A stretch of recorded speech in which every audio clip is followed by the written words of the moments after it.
Okay, can you guys see my screen? Yes. Okay. All right. Welcome to the library, fifth graders. I'm Mr. Mendoza, your librarian, and today is Wednesday, June 26, 2024. Now, before we get started, today we're going to look at graphic novels. And I wanted to begin by sharing a little bit of background about my favorite graphic novel, which is called New Kid by Jerry Craft. Now, Jerry Craft is a New York Times bestselling author and illustrator. This graphic novel is very special because it's the first graphic novel to win several major awards. For instance, it's won the John Newbery Medal, it's won the Kirkus Prize for Young Readers Literature, and the Coretta Scott King Author Award. I cannot say enough good things about this book, and I'm sure after today you're going to want to check it out. And just a friendly reminder, we do have copies of it in our library, but if the copies are all checked out, we do have digital versions on Sora. So be sure to check that out. And just a brief summary to give you a background before we start working with New Kid today. New Kid follows Jordan Banks, who's just the most awesome, relatable character. He's a young black boy from Washington Heights, and he's going to navigate challenges because he's attending a prestigious private school where before he had gone to his neighborhood public school. And at this particular school, he's one of the few students of color. So he has some unique experiences there. Through Jordan's experiences, the graphic novel explores themes of identity, belonging. It examines the complexity of race and socioeconomic status in a humorous and heartfelt way. There were several times throughout this book where I was just laughing out loud. So if you like humorous books, this one is for you. Okay, so before we get started, I want to know what you guys know about graphic novels. Now, here we have some excerpts from the book from the graphic novel we're going to be examining today. And I just want you to notice, well, I want to hear what you guys notice. So feel free to unmute yourself and share some of the things. How did graphic novels differ than just regular novels? You can kind of get a sense of what they're doing and feeling through the pictures, not just through the words. So the pictures are very important. Yeah, The dialogue, go sorry, go ahead. ahead. Sorry, thanks guys for your patience. The dialogue is denoted with speech bubbles, so it's easy to keep track of which character is talking. Okay, and you notice a flow throughout those speech bubbles. Interesting. hmm Yeah, I was just gonna kind of say the same thing as both of them. You know, you can see a lot of expression and emotion too, like through their facial expressions. Whereas maybe when you just read the sentence in the book, you don't really know what they're thinking, but you can see it in the picture. Okay, so going into today's lesson, it sounds like you guys already know quite a bit about graphic novels. They're colorful, the illustrations are fun, and they support the dialogue that's going on in the text. So let's continue with our lesson today. All right, you guys know in the library, we always begin with our objectives. So let's see what it is specifically today that we're exploring about graphic novels in particular. All right, I want you guys to pay attention to the blue up here. And this is what we're going to be working on today. We will explore how dialogue and speech bubbles, and I think that was mentioned by Simone, so she's already on it. Good job, Simone.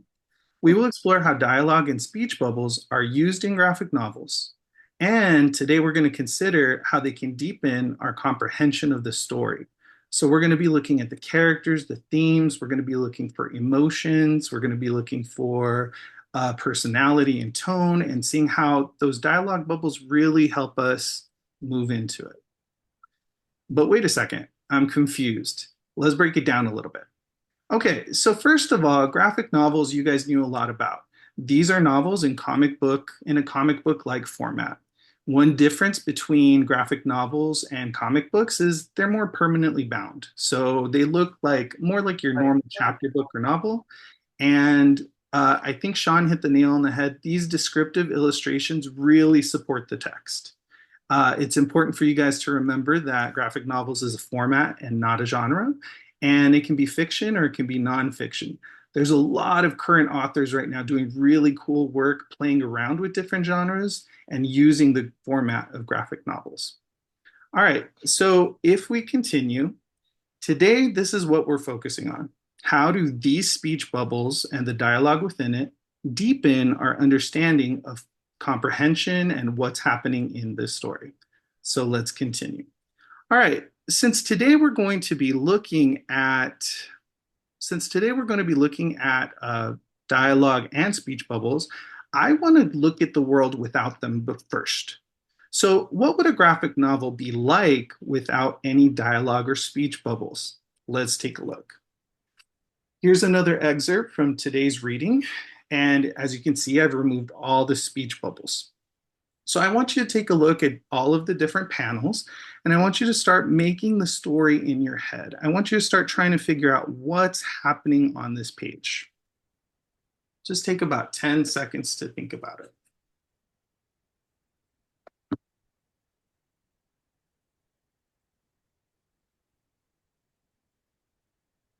All right, now that you've had some time to look at it, I'm going to ask you guys some questions. So I want to start with Sean. Sean, our first question, what do you think is happening in this cartoon?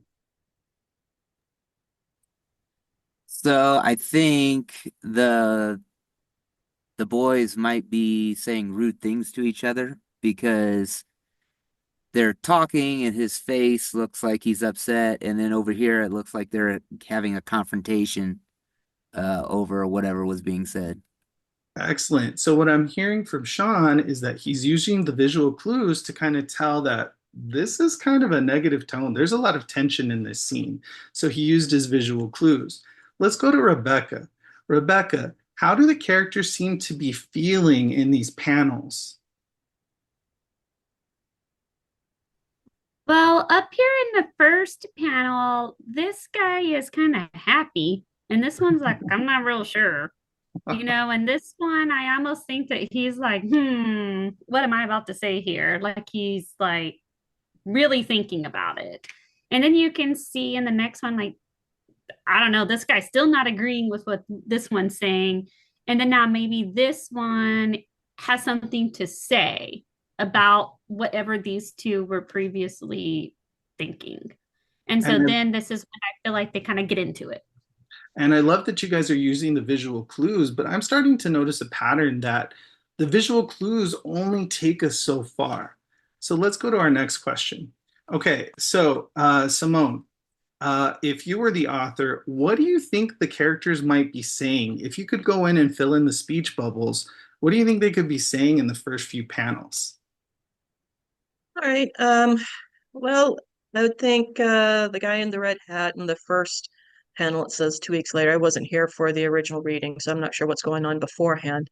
But the guy in the red hat is looking over the kid's shoulder, is like maybe saying, "Hey, dude, hurry it up. Why are you being so slow?"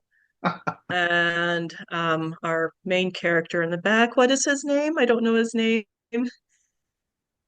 Our main character's name.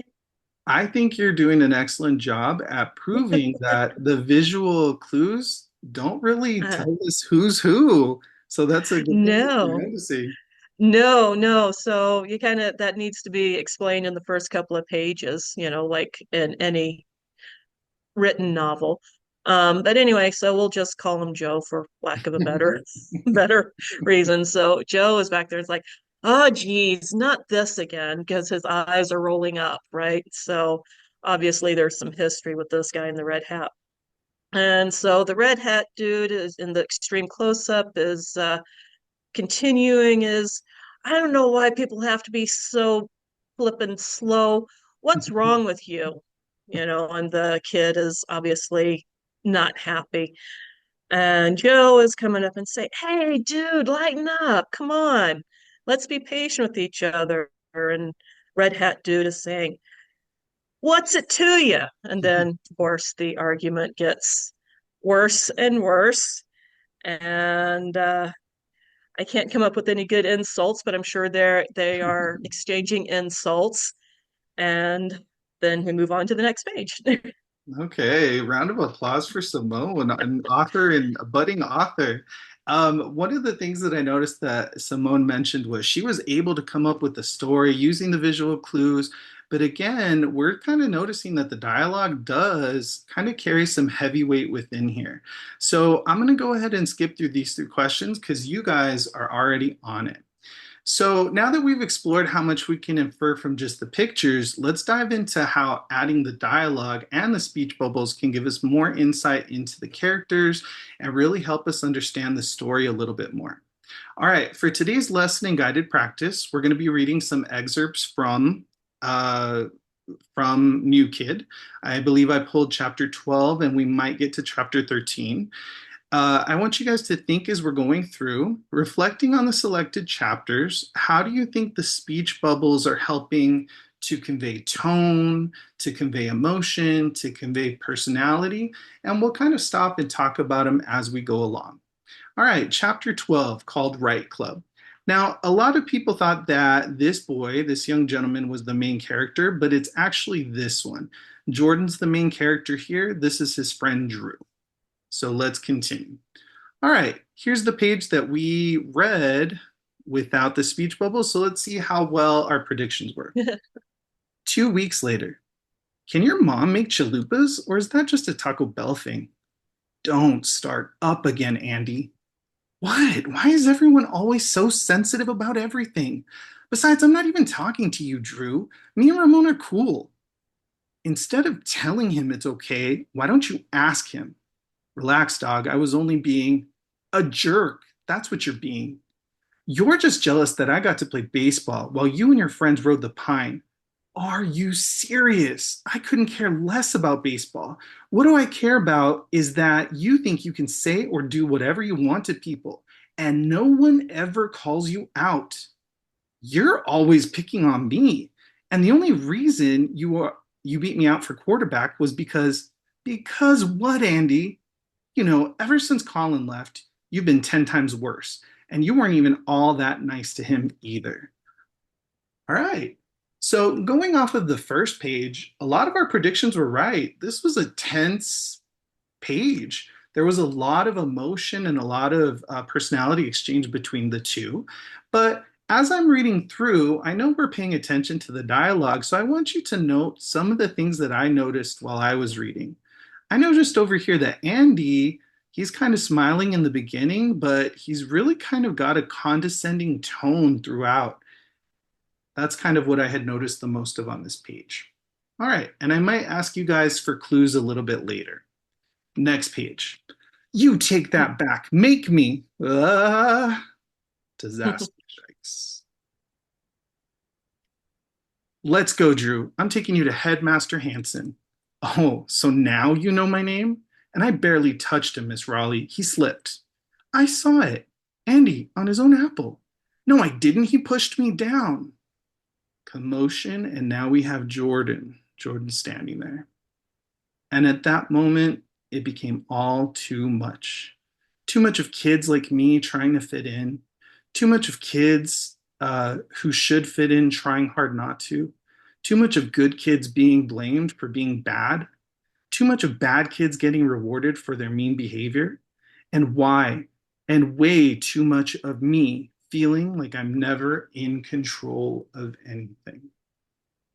All right. One more time. So here we noticed already the dialogue's helping us notice that Drew, he's kind of got an assertive personality. He stands up for others, but he also is not afraid to stand up to adults for himself. If we notice the dialogue happening over here for Jordan, he's got kind of this hopeless, defeated tone. And we're going to see if that changes or continues as we go on. Until now. Oh, wow. Jordan's flying now. He's got a change of heart. He feels empowered. So let's see where it goes on.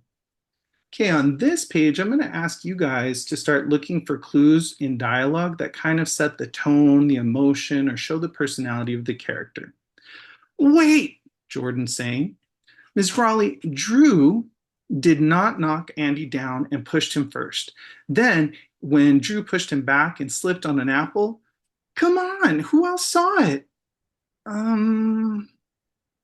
That's the way it happened, Miss Raleigh. And he broke my grandmother's lamp.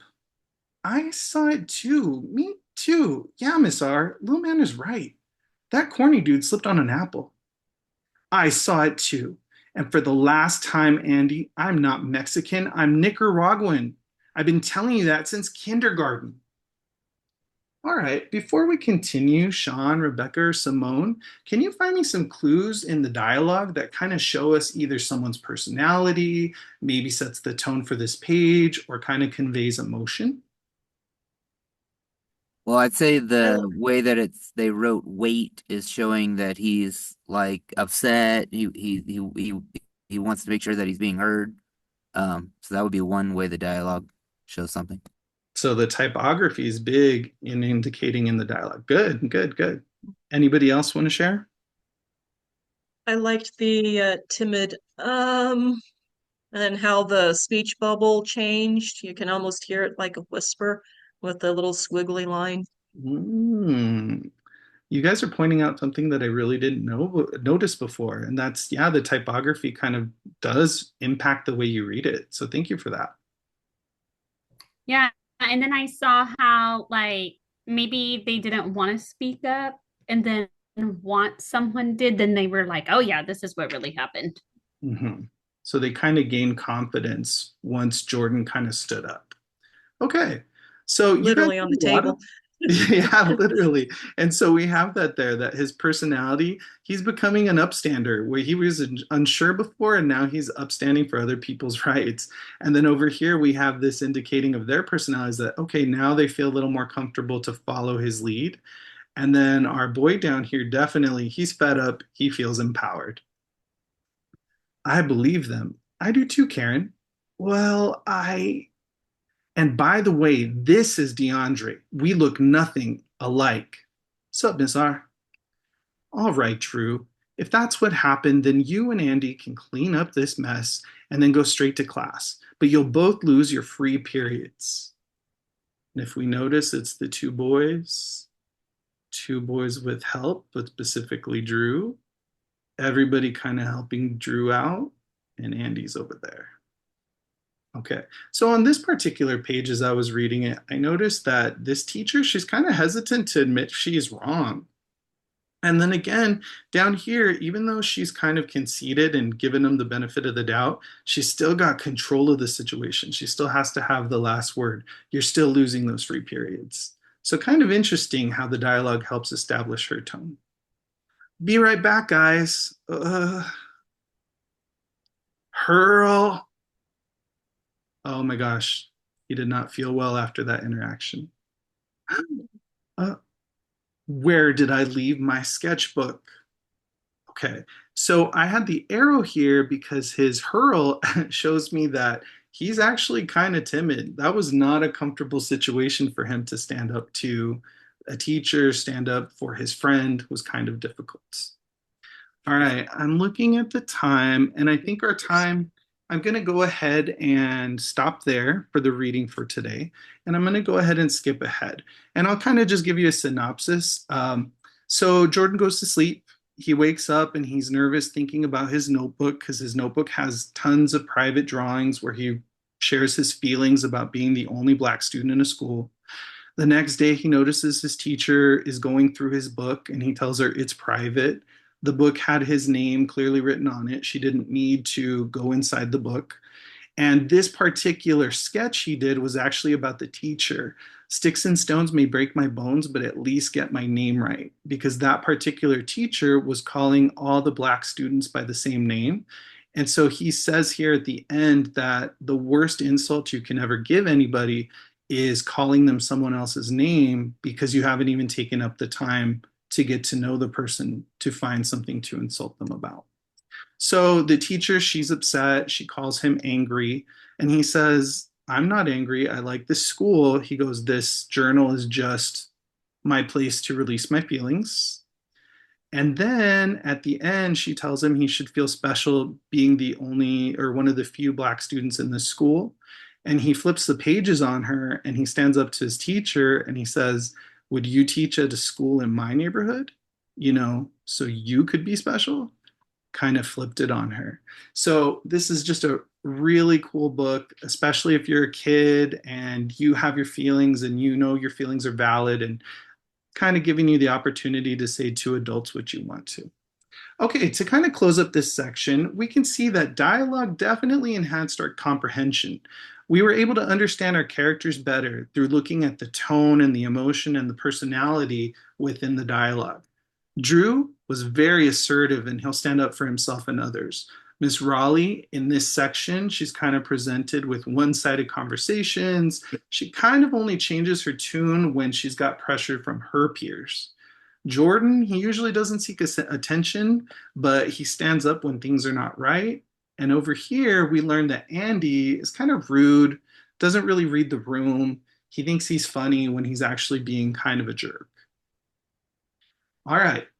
So before we continue, any questions about dialogue, speech bubbles, setting the tone, or emotion or personality? Any questions?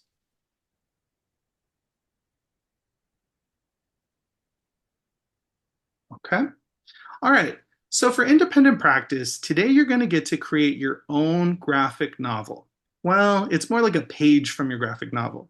You're going to get to use dialogue to create a sense of either tone, emotion, or personality. Okay, to do this, I want you to take a look at this assignment.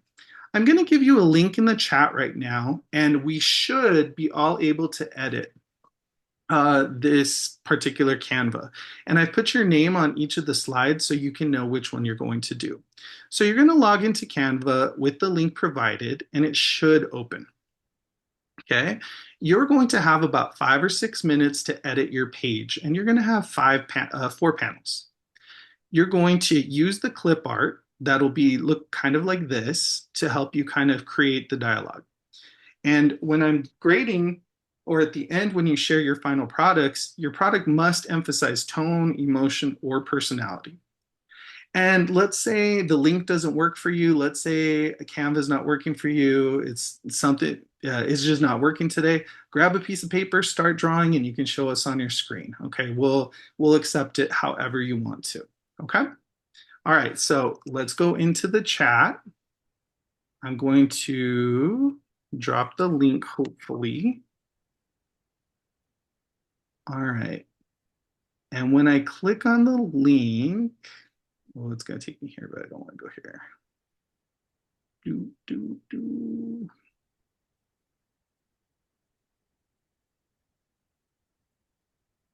Okay, so when you click the link, it should take you to Canva.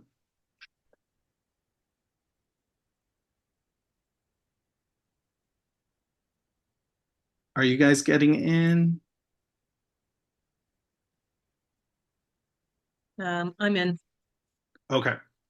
So one of the things you'll notice is that the first panel is an example that I did. Okay. I used down here, I copy and pasted some of the graphics. I copied some of the characters, and then I copied some of the speech bubbles. And I was able to paste and make a scene that conveys tone. Now, before I let you guys get started, let's just look at the example. Okay, here's a teacher. Okay, class, time to settle down. I need to pick a partner and begin researching the effects of microplastics on our ocean's critters. Hey, Jeff, want to be partners? I'd rather eat dirt. I'll be your partner, Rhonda. I think Jeff ate a Krabby Patty for lunch. Then we come over to Jeff's thinking, his thought bubble. They'd get off my back if they knew what a tough time I was having at home. So kind of a misunderstanding tone, an uneasy tone. Okay, so page 1 is dedicated to the example. Page 2, if you scroll down or scroll over, depending on how yours is set up, Rebecca's. We have Sean on the 3rd panel. We have Simone on the 4th panel, and I'm available for help while you guys work.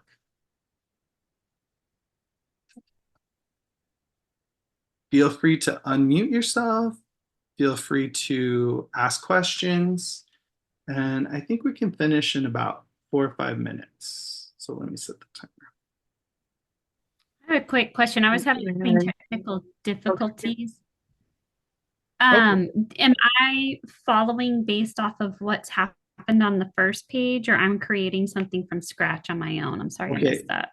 I wasn't clear on that, so I apologize. You have the option. You can continue the story, or you can create your own page from your own imaginary graphic Oh, okay. novel. Okay. Okay. All I'm looking for in your panels is that I can either get a tone for the scene from your dialogue, or I notice emotion, or I can tell a personality of characters. So that's what you're working on right now.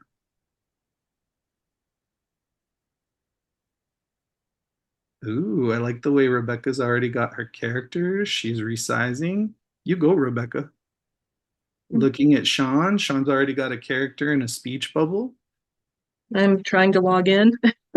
It's okay, Simone. I've been having a Uh, difficult time all day, so I yes, yes, I have. yeah, so we're Oh, twins. oh, okay. So I'm waiting for a code, Okay, apparently. Simone. Also, if it doesn't work, you're welcome to grab a piece of paper and you can kind of just jot it down too. Okay. Oh, no, here's the code on my phone. Hold on. Let's see if it works. Yeah, it works. Ah, I see you in there. Yay. Woo! Ugh, How do you okay. write in the speech bubble? So on the left side of your screen, there's a text button. Okay. So I've been having to create a text to go on top of it. It's not Okay. the most convenient, but it works. And then you might have to drag and drop and resize. Right. Cool. Thank you.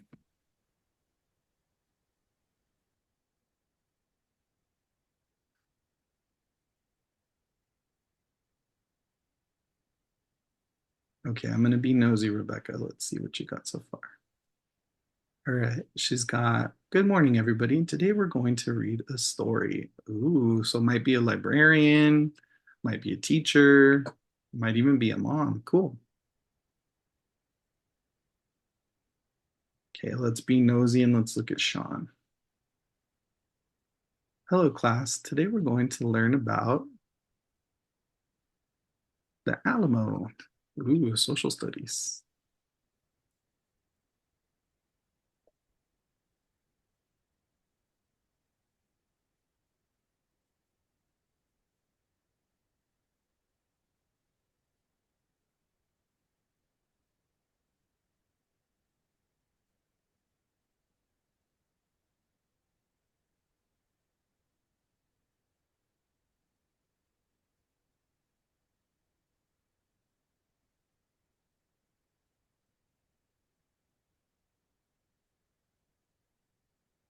Let me see if I can help you, Simone, because it's not the easiest when you add a text.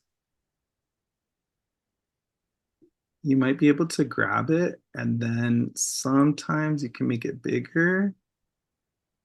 I'm just trying to move it into the text bubble. Let me help you out a little bit because There we go. it is difficult sometimes. Especially when you have a dog pawing at your elbow. You should put the dog in your one of your panels.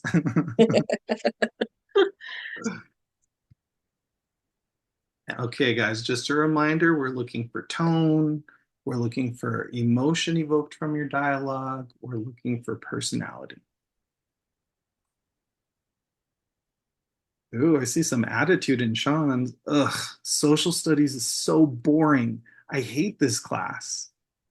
Good emotion. Ooh, I like Rebecca's good morning class. We're going to read a story. No, Ms. Boyd, I want to draw.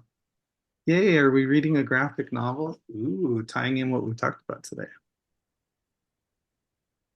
Let's check on Simone again. So today we're going to discuss how to walk your dog. Oh, I need to pay attention. My dogs are terrible walkers. So are mine.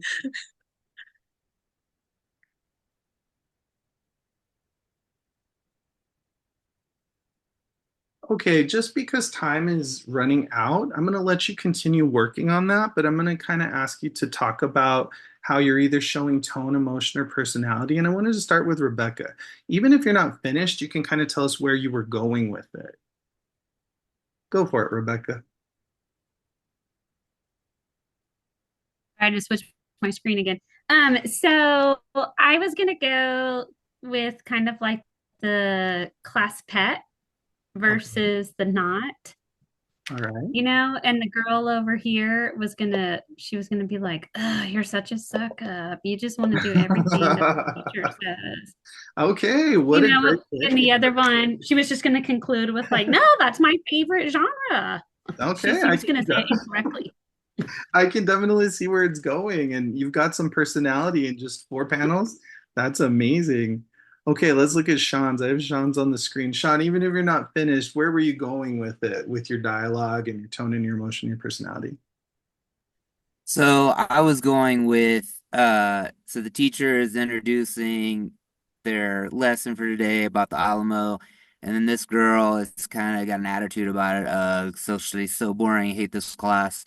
And then her friend is gonna say, "Come on, give it a chance, maybe it'll be interesting." So she's kind of the, more positive person, willing to give things a try, where this person is not. And then the last one I was gonna put the same girl that was kind of had an attitude about it, was to say blah. Nothing in social studies could ever be good. Oh wow. And we've all felt like that at some point. So that's identifiable. Good job, Sean. And Simone, I know you just got started, but where were you going with yours? Well, you gave me the idea about adding the dog, so I'm just rolling Wow. with that. And it would be the same character, and the dog would just not be cooperating with anything she suggests to do. And each panel, she would get slightly more frustrated No. and a bit more, flustered. And then in the final panel, the dog would just come and lick her nose after she'd completely lost all self-control and ended up on the floor crying, and the dog would come and lick her nose and make her happy again. Oh, great job, you guys. In just 4 short panels, you guys were able to create a lot of really direction in your story, tone, emotionality, personality, and that's all because of the dialogue. Now, if everybody could go ahead and close that out, it'll go ahead and save where we're at. And I want you guys to return to our screen where we are going to close for today. All right, just some ideas for further study. If you are into graphic novels and you want to learn more about visual story techniques, that's something that you can go through, look through our school system. I can help you out after school, before school, and we can really investigate various visual storytelling techniques. If you're an artist yourself, this can help you. If you're interested in writing your own graphic novel, this is a big help too. An extension for this, one important thing that I noticed from New Kid is that there is a lot of cultural representation for minorities, people that may be different from us. And so I really appreciate how this book does it in a kid-friendly, relatable, but real way. So an extension of this is you can delve into representation of different cultures and identities in graphic novels.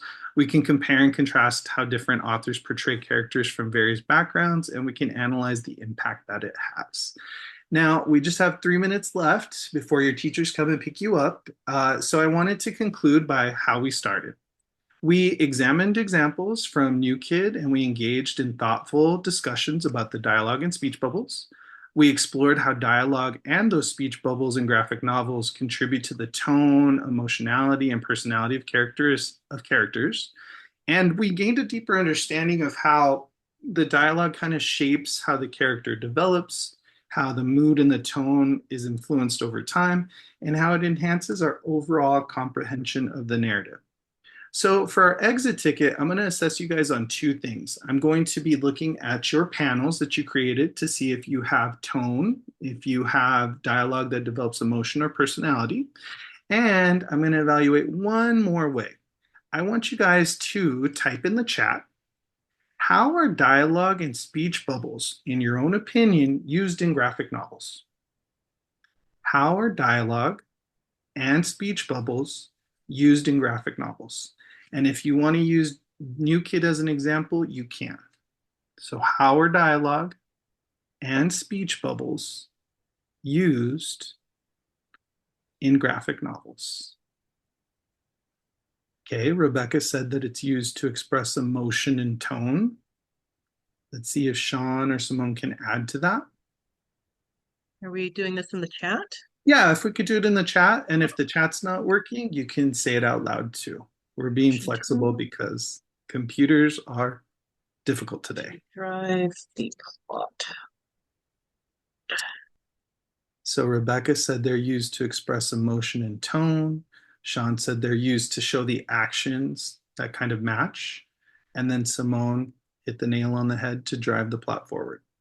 Okay, guys, I wanted to thank you for being such a great audience today. Hopefully, you guys can search the library for some really cool graphic novels before you leave. And thank you once again. Very welcome. Let me stop.